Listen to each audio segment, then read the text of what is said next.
অতএব কোরআন 1 নম্বর নিয়ামত, আপনার প্রেসক্রিপশন কাজ করবে আপনার অন্তরের উপরে। ডোজটা কি হবে? আল্লাহ বলছেন ডোজটা হচ্ছে হুদা। সুবহানাল্লাহ। হুদা মানে কি? হুদা মানে অনেকগুলো আছে, তার মধ্যে হুদার একটা ব্যাখ্যা হচ্ছে কোরআনের নাম হচ্ছে হুদা। হুদা মানে হচ্ছে নূর, হুদা মানে হচ্ছে আলো। সুবহানাল্লাহ বলে। এই যে পিছনে যে আছেন, একবারে পিছনে ওই সাদা টুপি, চেহারা দেখতে পাচ্ছি না, টুপিটা খালি দেখতে পাচ্ছি, ভালো করে খেয়াল করেন আমার কথা। হুদা মানে নূর, ভালো করে বোঝেন। দুনিয়ায় কোনো আলো স্বাবলম্বী আলো নয়, কোনো আলো ব্যাখ্যা না করলে বুঝবেন না। আপনাদের এটা এখন বিদ্যুতে চলতেছে না? লোডশেডিং যদি চলে আসে লাইট কি জ্বলবে? হুজুর আমাদের ব্যবস্থা আছে, আমরা বহুত আগের থেকেই জেনারেটর রেডি করে রাখছি, ঠিক কিনা? আপনার যদি ডিজেল না থাকে আপনার জেনারেটর চলবে না। জেনারেটর নাই, আপনি বলেন হুজুর এগুলো পাত্তাই দেই না, আমি আছি সোলার। আমি বলবো ভাই, আপনার সোলারের জন্য সূর্য যদি না থাকে আপনার সোলারের 5 পয়সা দাম নাই। সূর্যটা আপনার বাপেরও না, আপনার দাদার না, অতএব আপনার গরম দেখায় লাভ না। তাহলে কোন আলোয় স্বনির্ভর নয়, একটা আলো স্বনির্ভর, সেটা হচ্ছে কোরআন। সেটা কি? কার কথা? আল্লাহ রাব্বুল আলামিনের কথা। নূরুহুম ইয়াসআ বাইনা আইদিহিম ওয়া বিআইমানিহিম বুশরাকুমুল ইয়াওম জান্নাত।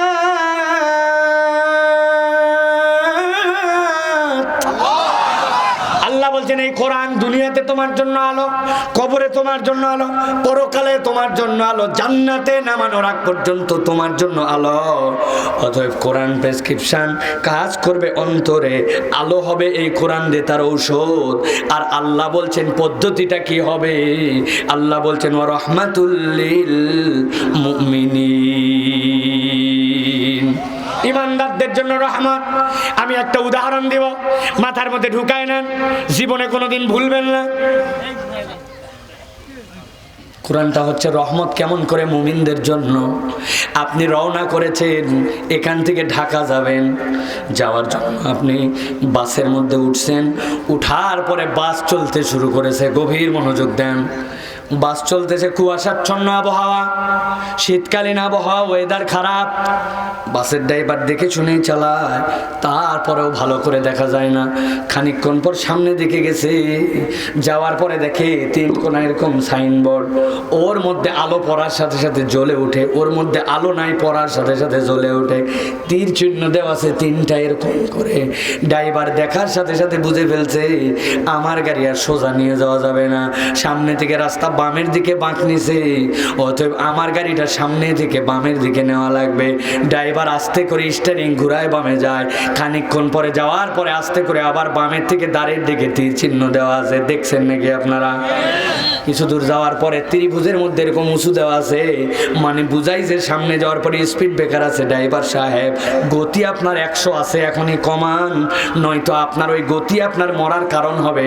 আপনি স্পিড ব্রেকারের সাথে ধাক্কা খায়া রাস্তার থেকে নিচে নেমে যাবে, ঠিক না? রাস্তা কাজ কমপ্লিট, কিন্তু এখনো ব্রিজ কমপ্লিট হয় নাই, এই জন্য চিহ্ন দেওয়া আছে এরকম করে সামনে সরু ব্রিজ দেখে যাও। এক ড্রাইভারে জিজ্ঞাসা করছে তুই অ্যাক্সিডেন্ট করলি কেমনে? ওই আমার মালিক বলছে সাবধানে চালাবি, কেউ সাইড চাইলে সাইড দিয়ে দিবি।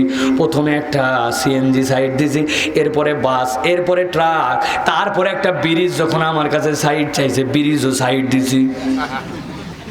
আরে বেকুব, তোর কাছে ব্রিজ কেমনে সাইড চালো?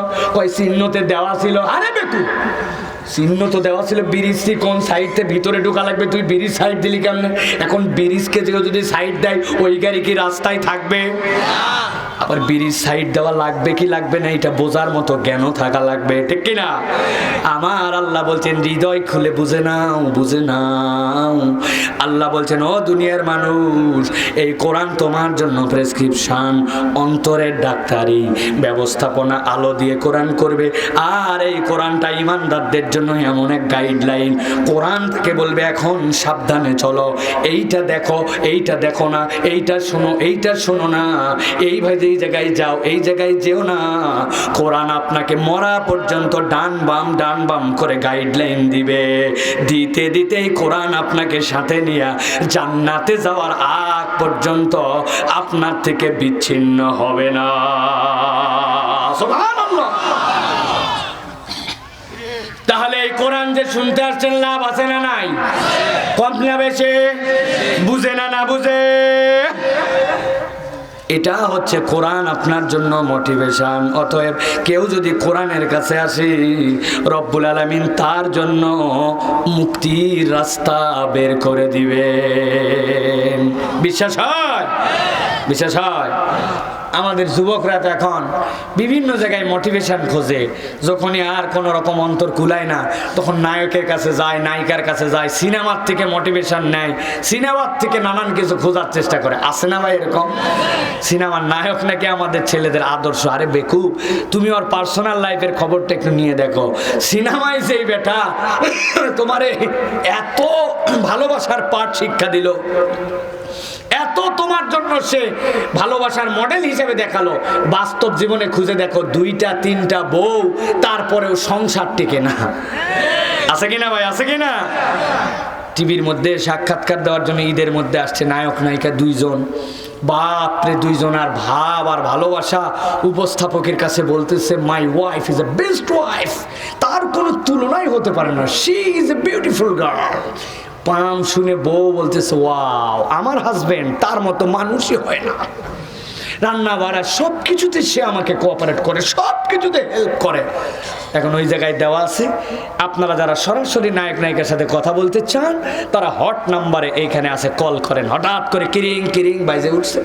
এখন উপস্থাপিকা বলতেছে, আমরা একটা ফোন নিয়ে তারপরে আবার আপনাদের সাথে কথা বলবো। হ্যালো, কে? আপনার পরিচয় দিয়ে কথা বলুন।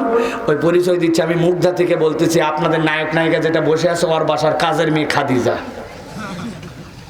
বলেন কি বলবেন? বলে এই যে দুটাই মহামিথ্যুক। এরা 2 জন এত ঝগড়া করে, এত 2 জন গালাগালি করে, এর কোনো তুলনা নাই। আর প্রত্যেকেই রাত 11টা 12টার পরে, সে লাস্ট 2 বছর উনারা কোনোদিন রান্নাঘরে যায় না, সব রান্না আমি করি। উনারা সহযোগিতা কখন করলো? 2 জনের মুখ কালো হয়ে গেছে। এটা হয়তো একটা কৌতুক, কিন্তু বাস্তব জীবনটা এই নায়ক নায়িকাদের এরকমই। কিন্তু কোরআন আপনাকে এরকম ভুয়া কোনো মোটিভেশন দেয় না। কোরআন আপনাকে সত্যি হৃদয়ে ঢুকে, হৃদয়ে আঘাত করে, হৃদয়ে দোলা দেয়, এইরকম মোটিভেট করতে চায়। ঠিক না? আল্লাহ রাব্বুল আলামিন কোরআনুল কারীমের মধ্যে মোটিভেশন দিয়েছেন। কি মোটিভেশন? হৃদয় দিয়ে বোঝেন। অন্তর দিয়ে অনুভব না করলে ঘুম আসবে, আর অন্তর দিয়ে শুনলে আপনার হৃদয়টা উদ্বেলিত হবে। ঠিক না? আপনারা পরিশ্রমী মানুষ ভাই, আমি জানি কি হার্ড লেবার করেন, সারাদিন কষ্ট করেন, কোরআন শোনার জন্য আসছেন। এটা তো বছরে প্রত্যেক দিন হয় না, প্রত্যেক দিন বলার জন্য আসবে না। কথাগুলো অন্তরের মধ্যে গেঁথে নেন, যাতে করে এই কথাটা দিয়া আপনার আমার জীবন পরিবর্তন হয়। আল্লাহ রাব্বুল আলামিন বলছেন, তোমাদের একজন পয়গম্বর ছিল, পয়গম্বরের নাম আইয়ুব আলাইহিস সালাম। খুব সংক্ষেপে বলবো, ভালো করে বুঝে নেন, বিরাট বড় বার্তার মধ্যে ঢুকানো আছে। 18 বছর আইয়ুব আলাইহিস সালাম অসুস্থ। কত বছর? বলতে কত সহজ, 1 10 8 18, কিন্তু 18 বছর অসুস্থতা পোকা তার শরীরকে শেষ করে ফেলে। আইয়ুব আলাইহিস সালাম একদিনও কোনো অভিযোগ আল্লাহর কাছে করেন নাই। আইয়ুব আলাইহিস সালামের কাছে 3 জন মাত্র মানুষ ছিলেন। কয়জন? 2টা বন্ধু আর 1 জন স্ত্রী। বন্ধু একটা সকালবেলা খাবার নিয়ে আসতো, আসার পরে সন্ধ্যা পর্যন্ত তাকে সঙ্গ দিত। দেওয়ার পরে সন্ধ্যার সময় একজন বন্ধু আসতো, ওই খাবারওয়ালা সকালে যে আসছে সে খাবার নিয়ে চলে যেত। সন্ধ্যার বন্ধুটা খাবার দিয়া সকাল পর্যন্ত সঙ্গ দিত। আইয়ুবের কিছু লাগে কিনা, এই বন্ধু 2 জন আর 1 জন স্ত্রী, 3 জনের বাহিরে আর কোনো লোক নাই। একদিন সকালের বন্ধু যে খাবার দিছে, বিকালের বন্ধু যখন আসছে, চলে যখন যাবে, সকালের বন্ধু তখন বাহিরে 2 জন যে দাঁড়াইছে। দাঁড়ানোর পরে একজন আরেকজনকে বলতেছে, ও দোস্ত, আইয়ুবের তো জিগরি দোস্ত আমরা 2 জন, কিন্তু কি এমন মহা গুনাহ আইয়ুব করছে দেখতো। কত মানুষ ভালো হয়ে গেল 1 2 বছর 5 বছরে, কিন্তু আইয়ুব 18 বছর হলো তার রোগ ভালো হয় না। নিশ্চয়ই আইয়ুবের এমন কঠিন কোনো একটা গুনাহ আছে। আইয়ুব আলাইহিস সালাম জানলার পাশ দিয়ে কথাটা শুনে ফেলছেন। শোনার পরে হৃদয়ের মধ্যে তার বিরাট কষ্ট। কি বলল? এমন কোন গুনাহ আছে যে গুনার কারণে আইয়ুবের অসুখ ভালো হয় না? আইয়ুব আলাইহিস সালাম কোনোদিন কিছু বলেন নাই। ওই দিন আল্লাহর কাছে একটা কথা বলতেছেন, এই রব্বুল আলামিন, আমার বন্ধুরা বলতেছে আমার এমন গুনাহ আছে যেই গুনার কারণে নাকি আমার অসুখ ভালো হয় না। আয় আল্লাহ, তুমি জানো, তারপরেও তোমার কাছে একটা কথা আমি বলতে চাই। কি কথা? বলতেছে, আল্লাহ, একদিন সকাল থেকে সন্ধ্যা পর্যন্ত আমি নিজের শরীর খাটায়া অনেক কষ্ট করে পরিশ্রম করে কামাই করে আনছি। আনার পরে কেবল সন্ধ্যার সময় বাড়িতে ঢুকছি, জানলাটা আমার খোলা, আমার বাড়ির পাশ দিয়ে একটা রাস্তা গেছে। ওই রাস্তার পাশে হঠাৎ করে শুনতে পাইলাম দুইজন পথিক মুসাফির নিজেদের মধ্যে ঝগড়া লাগাইছে। কি বিষয়ের ঝগড়া? বাহির থেকে শুনতেছি, চেহারা দেখতে পাচ্ছি না। ঝগড়া করতেছে আল্লাহ তোমারে নিয়ে, আল্লাহর বিষয় নিয়ে ঝগড়া করতে করতে এক বন্ধু আরেক বন্ধু, এক পথিক আরেক পথিকের সামনে তোমার ব্যাপারে একটা বাজে কথা বলে আল্লাহকে গালি দিয়ে দিছে। আল্লাহকে গালি দেওয়ার পর আমার হৃদয়ের মধ্যে বিরাট কষ্ট। আমি বের হতে হতে ওই দুইজন চলে গেছে।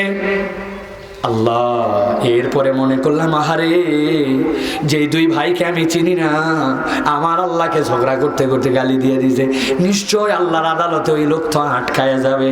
আয় আল্লাহ, সকাল থেকে সন্ধ্যা পর্যন্ত যে কামাই করে আনছিলাম, নিজে কষ্ট করে সমুদয় কামাইটুকু আল্লাহর রাস্তায় দান করে দিলাম, দিয়ে বললাম, আল্লাহ, ওই লোক না বুঝে তোমার গালি দিয়েছে, আমি আমার ভাইয়ের পক্ষ থেকে আমার সারা দিনের পরিশ্রমের কামাই দান করে দিলাম, আমার ভাইটা তুমি মাফ করে দিও। যেই আইয়ুব অপরে আল্লাহকে গালি দিলে নিজের কামাই দান করে দিয়েছে, সেই আইয়ুব এমন কি গুনাহ করছে যেটা ওরা বলতেছে যার কারণে আমার রোগ নাকি ভালো হয় না? আইয়ুব আলাইহিস সালাম এই কথা বলে সাথে সাথে আল্লাহর কাছে বললেন, আইয়ুব ইয নাদা রাব্বাহু আন্নী মাসানি আদ-দুররু ওয়া আনতা আরহামুর রাহিমিন।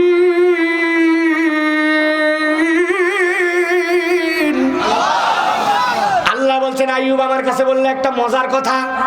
কি অদ্ভুত ভাষা, কি অদ্ভুত ভাষা, চাওয়ারও সৌন্দর্য আছে। আল্লাহ বলছেন, আইয়ুব ইয নাদা রাব্বাহ, আইয়ুব যখন তার রবকে ডাক দিল, ডাক দে বল, আল্লাহ 18 বছর অসুখ, শরীর ভালো না, জান চলে না, তাড়াতাড়ি সুস্থ করে দাও না। আল্লাহ, আমি অসুস্থ, ওয়া আনতা আরহামুর রাহিমিন, আর তুমি তো সেরা দয়া করতে পারো, বলেন নাই রোগ ভালো করো, সারায় দাও। আল্লাহকে বলছেন আমি অসুস্থ আর তুমি দয়াবান। আল্লাহ বলছেন আইয়ুবের এই কথা আল্লাহর আরশের মধ্যে থই থই ঢেউ এনে দিছে। আইয়ুব আলাইহিস সালাম স্ত্রী সকালবেলা হাত ধরছেন, হাঁটতেও পারে না, ধরে ধরে নিয়ে বাথরুমের মধ্যে ঢুকাই দিছেন। ঢুকাইদের দূরে বসে অপেক্ষা করছেন কখন স্বামী বের হবে। বের হওয়ার পরে তাকে নিয়ে আবার ঘরে নিয়ে যাব। আইয়ুব আলাইহিস সালাম বের হয় না, বের হয় না। আইয়ুব আলাইহিস সালাম অনেকক্ষণ পর বাথরুম থেকে বের হয়েছেন। হঠাৎ করে ফেরেশতা আসছে আইয়ুব আলাইহিস সালামের কাছে। আসার পরে বলছে, আইয়ুব উরকুদ বিরিজলিকা হাযা মুগতাসালুম বারিদুম ওয়া শারাব। বাড়িতে যাওয়ার আগে পায়ের গোড়ালি দিয়ে এই জায়গায় একটু বাড়ি দেন। বাড়ি দিয়েছেন আইয়ুব আলাইহিস সালাম। আল্লাহর সাথে সাথে সেখান থেকে সুপেয় ঠান্ডা পানি সেখান থেকে বের করে দিয়েছেন। আল্লাহ বললেন, হাতের যে লোটা আছে ওইটা দিয়ে একটু পানিটা তোলেন, তোলার পরে মাথার উপরে দেন। যেই না মাথায় ঢেলে গোসল করছেন, আইয়ুব আলাইহিস সালাম মুহূর্তের মধ্যে 18 বছর বয়সে যেরকম তারুণ্য ডগবগে সুন্দর ছিলেন, আল্লাহ তার থেকে দ্বিগুণ সুন্দর বানায় দিয়েছে। আইয়ুব আলাইহিস সালামের বউ তো অপেক্ষায় আছে, মুরব্বি হয়ে গেছে, অসুস্থ, কি হলো না হলো, আসে না কেন, আসে না কেন। হঠাৎ করে তাকায় দেখেন একটা লোক দেখতে আইয়ুব আলাইহিস সালামের মতো কি সুন্দর এদিক দিয়ে হেঁটে যাচ্ছে। উনি ডাক দিচ্ছেন, মাথার ঘোমটা নামাই দে, ও যুবক, আমার স্বামী যখন ইয়াং ছিল তখন তোমার মতোই দেখতে ছিল, তুমি কি অসুস্থ একটা লোককে এই দিক দিয়ে যেতে দেখছো নাকি? আইয়ুব বলতেছে, কার সাথে কি বলতেছো? আমি সেই লোক। সুবহানাল্লাহ বলবেন না? আমি সেই লোক। কি বলে? এই দেখো বউ, সামনে পানি, পায়ের গোড়া দেখালে বাড়ি দিছে, আল্লাহ বের করে দিছে, আমি ধুয়ে এইরকম। সুবহানাল্লাহ।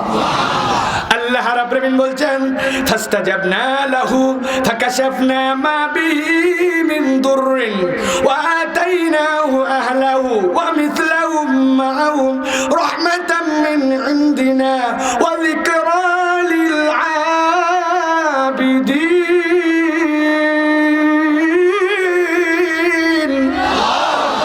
আমার আল্লাহ বলছেন এক মুহূর্ত দেরি করেন নাই, আল্লাহ আইয়ুবের ডাক শুনে ফেলছেন। আর আল্লাহ যখন ডাক শুনেন তখন কেবল যতটুকু সে বলেছে ততটুকু নয়, আল্লাহ বাড়ায় বাড়ায় দেন। সুবহানাল্লাহ। আইয়ুব বাড়ির সামনে আসছেন, হ্যাঁ আপনার সামনে বাড়িতে দুইটা উঠান আছে না, হ্যাঁ তাকান, কি দেখতে পান? গম। চোখ বন্ধ করেন। আইয়ুব আলাইহিস সালাম চোখ বন্ধ করছেন, চোখ খোলেন, চোখ খুলে দেখেন গমটাকে আল্লাহ সোনায় রূপান্তর করে দিয়েছেন। তাকান, এইদিকে তাকান, চোখ বন্ধ করেন, কি দেখছেন? বলে আমি এখানে জব দেখছি। আমার কথা আমি তাফসীরের ভিতরে আসছি। বলছেন চোখ বন্ধ করেন, জব দেখছি, চোখ খোলেন, আল্লাহ সাথে সাথে ওই জবের স্তূপটাকে আল্লাহ রূপায় রূপান্তর করে দিছে। আল্লাহ কোরআনে বললেন ওয়া আতাইনাহু আহলাহু, আমি তার পরিবারকেও ফেরত দিয়ে দিলাম। এটার ব্যাখ্যা কি? আইয়ুব আলাইহিস সালাম যখন অসুস্থ ছিলেন একদম বইয়ের উপরে রাগ করছেন। আমরাই খালি বইয়ের উপর রাগ করি না, নবীরাও করছেন। বলছে আমি খালি সুস্থ হই 100টা বাড়ি দিয়া তোমার সাইজ করব। কয়টা? কথা বলেন। 100।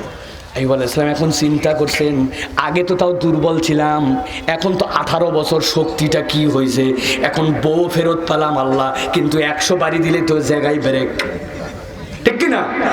আল্লাহ বলছেন চিন্তা করেন না, আমি আল্লাহ আপনারে কৌশল দিচ্ছি। আপনি কি বলছিলেন নাকি কত মোটা লাঠি দিয়ে মারবেন? না বলি নাই। কত জোরে মারবেন? না বলি নাই।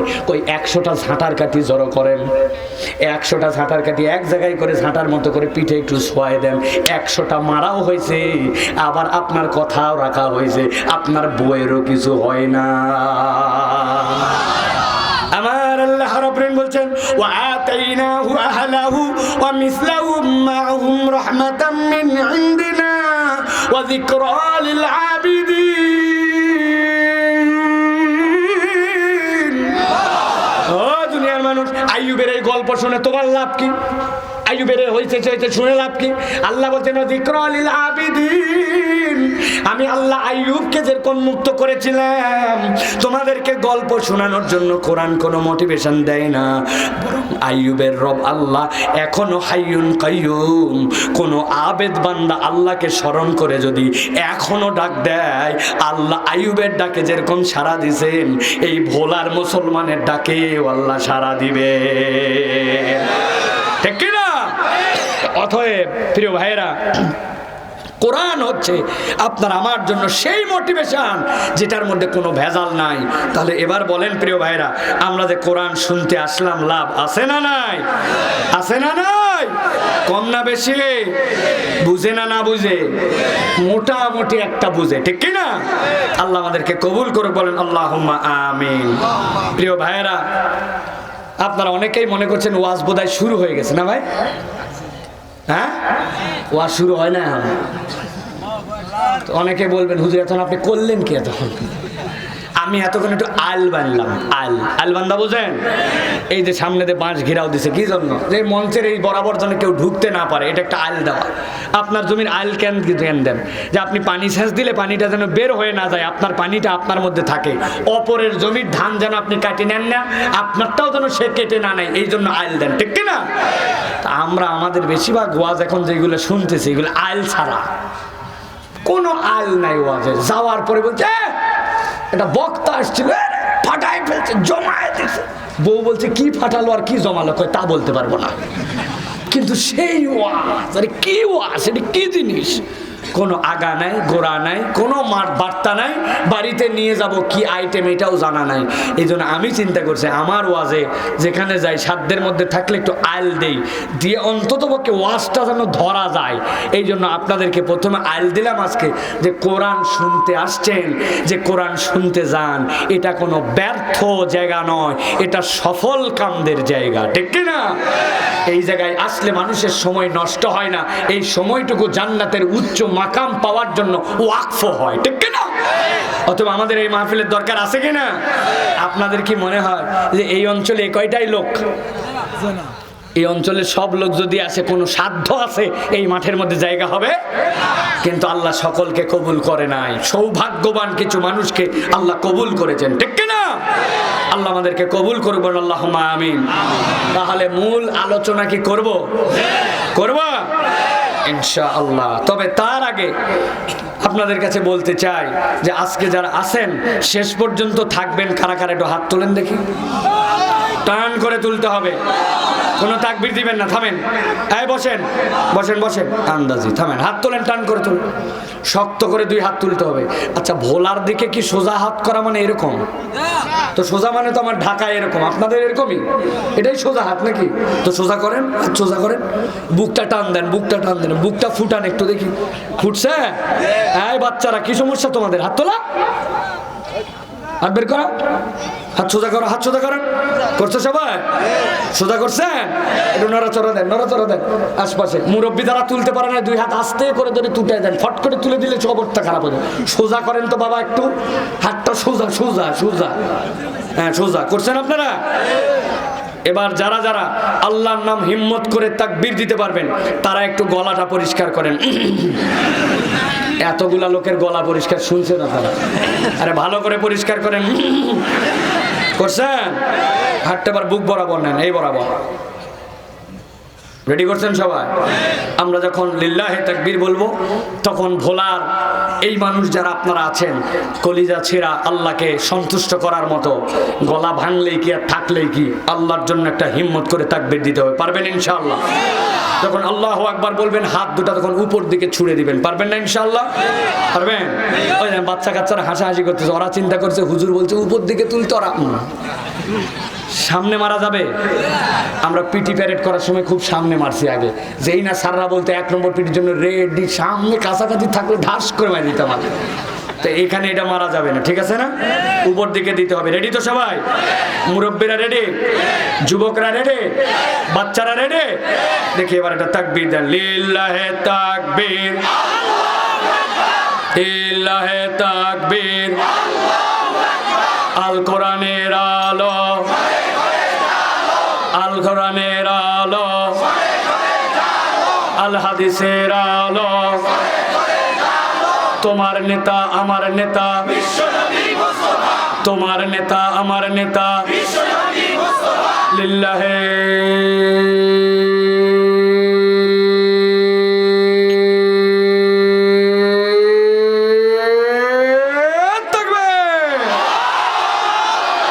আলহামদুলিল্লাহ। হাত নামান, আলহামদুলিল্লাহ বলেন।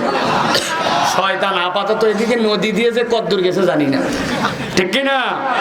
এটা আমার কথা না, এটা আল্লাহ রাসূল সাল্লাল্লাহু আলাইহি ওয়াসাল্লামের কথা। যখন বান্দারা আল্লাহু আকবার বলে তখন শয়তান পিছন দিয়ে হাওয়া ছাড়তে ছাড়তে পালায়, ঠিক কিনা? এই জন্য অনেকের আল্লাহু আকবারের ধ্বনি পছন্দ হয় না। আল্লাহু আকবার কোনো দলীয় স্লোগান নয়, আল্লাহু আকবার কোনো পার্টির স্লোগান নয়, আল্লাহু আকবার ইমানদারের স্লোগান। কিয়ামত পর্যন্ত ইমানদারের হৃদয়ে যতক্ষণ পর্যন্ত ইমানের বাতি থাকবে আল্লাহু আকবারের স্লোগান কিয়ামত পর্যন্ত এই বাংলার আকাশ বাতাস থেকে মুখরিত হতেই থাকবে, ঠিক কিনা?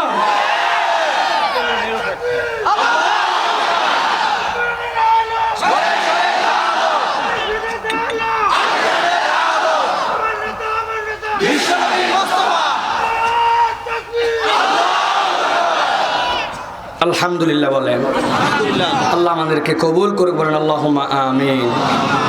প্রিয় ভাইয়েরা,